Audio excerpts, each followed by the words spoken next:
मैले मेरो भिडियोजमा forex trading स्ट्र्याटेजिजको free भिडियोजहरू प्रोभाइड गर्नेछु।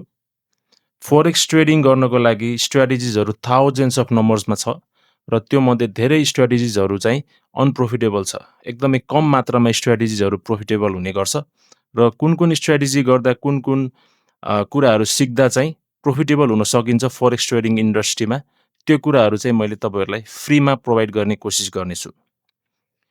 सिन्स नेपालमा फोरेक्स ट्रेडिङ एकदमै पपुलर भइरहेको छ र पपुलर भए सँगसँगै फोरेक्स ट्रेडिङ लर्न गर्ने मान्छेहरूको नम्बर्स एकदमै बढ्दो छ र त्यो सँगसँगै आजभोलि सोसल मिडियामा फोरेक्स ट्रेडिङ इन्फ्लुएन्सर्सहरूको पनि नम्बर एकदमै बढ्दो छ र धेरैजना बिगिनर्स अर इन्टरमिडिएट लर्नर्सहरूबाट चाहिँ मलाई डिएम आइरहेको हुन्छ अथवा गुनासो आइरहेको हुन्छ कि एकदमै इजी अनप्रोफिटेबल ट्रेडिङ स्ट्र्याटेजिजहरू सिकाएर इन्फ्लुएन्सर्सहरूले एकदमै बिग रकमहरू फी तिराइरहेको छ। सो मेरो तर्फबाट मैले के गर्नेवाला छु भन्दा तपाईँले जुन कोर्सहरू किनिरहनु भएको छ पैसा तिरेर, त्यो कुराहरू मैले फ्रीमा प्रोभाइड गर्नेछु।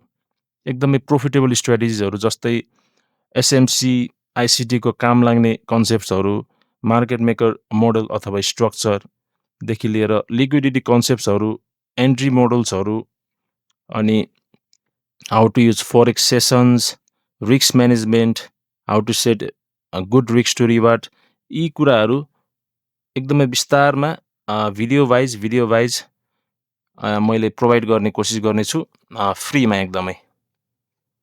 सो यस, मेरो फोरेक्स एजुकेसनको सिरिजमा सबभन्दा फर्स्टमा चाहिँ मेरो टपिक छ मार्केट स्ट्रक्चर। मार्केट स्ट्रक्चर टपिकमा चाहिँ हामीले पढ्नेछौँ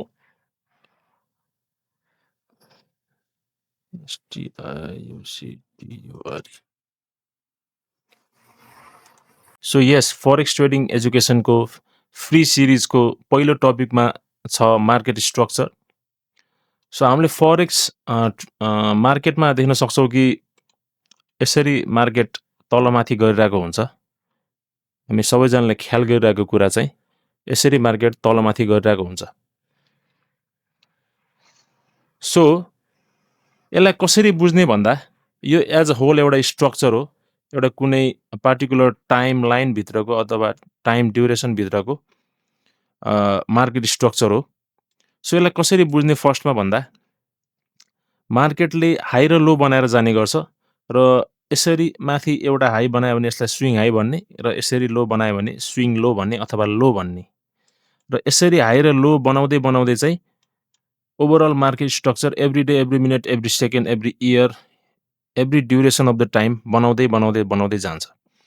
र मानौँ कि मन्डे, ट्युसडे र वेन्सडे चाहिँ 3 दिन मानौँ, त्यो ड्युरेसन्सहरूको एभ्री डे ड्युरेसनको मध्ये चाहिँ यो 3 दिनलाई चाहिँ हामीले लियौँ। जस्तै Monday, Tuesday, Wednesday, Thursday, Friday बन्दै एक विक बन्छ, फेरि एक विकदेखि अर्को विक बन्छ, विक जोडेर मन्थ बन्छ, मन्थ जोडेर इयर बन्छ होइन।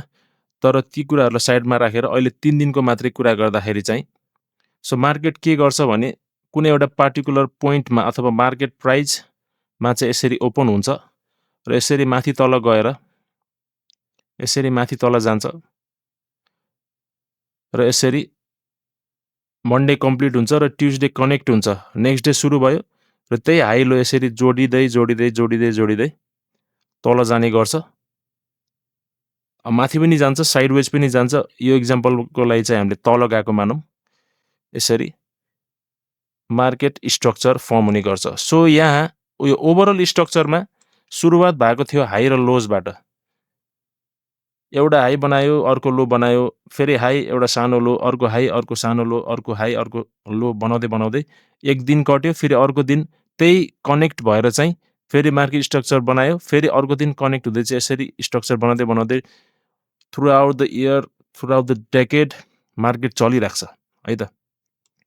सो योबाट हामीले के देख्यौँ भन्दा मार्केटको कन्डिसन्सहरू अथवा टाइप्सहरू, मार्केट स्ट्रक्चरको टाइपहरू पनि देखियो।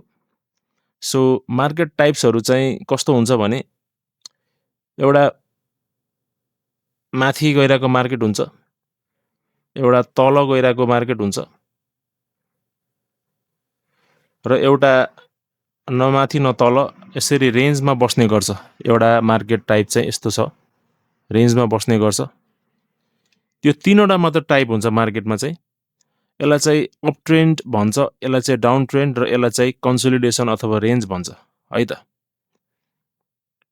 सो कति बेला मार्केट माथि जान्छ, कति बेला तल जान्छ, कति बेला साइडवेज हुन्छ र यी सबै कनेक्ट भएर चाहिँ यसरी मार्केट एउटा मार्केट स्ट्रक्चर बन्ने गर्छ र कनेक्ट हुँदै जान्छ अझै पनि।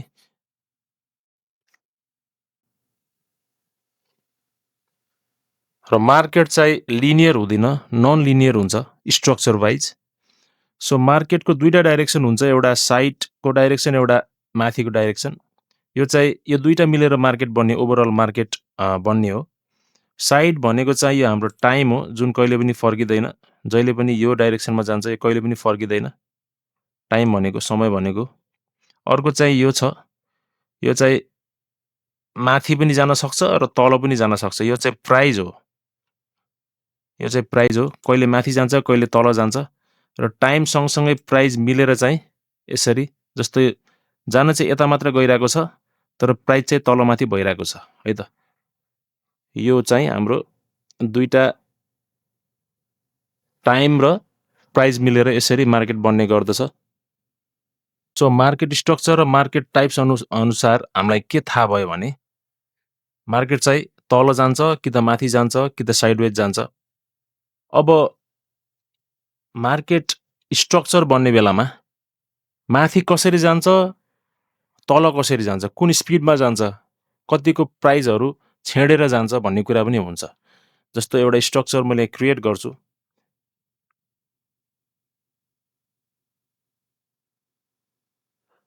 यो चाहिँ हाम्रो एउटा एक्जाम्पलको रूपमा लिनु होला।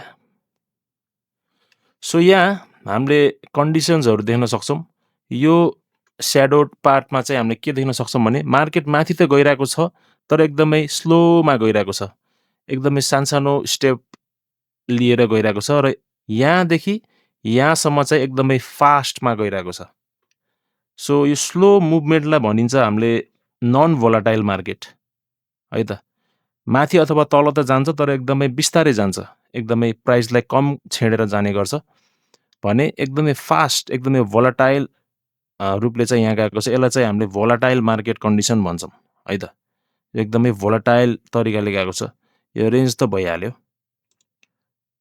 रेन्ज चाहिँ नन भोलाटाइल भोलाटाइल भन्ने हुन्न, रेन्ज इज रेन्ज। जस्तो खालको पनि साइडवेज मार्केट हुने गर्छ, त्यो चाहिँ रेन्ज भयो। एकदमै मुभमेन्ट नै नभएको मार्केट कन्डिसन भयो त्यो चाहिँ। जस्तै यहाँ पनि एकदमै भोलाटाइल तरिकाले तल गएको छ भने यहाँ हामीले अझै एउटा कनेक्ट गरिदिउँ, त्यसपछि एकदमै स्लो तरिकाले तल गएको छ।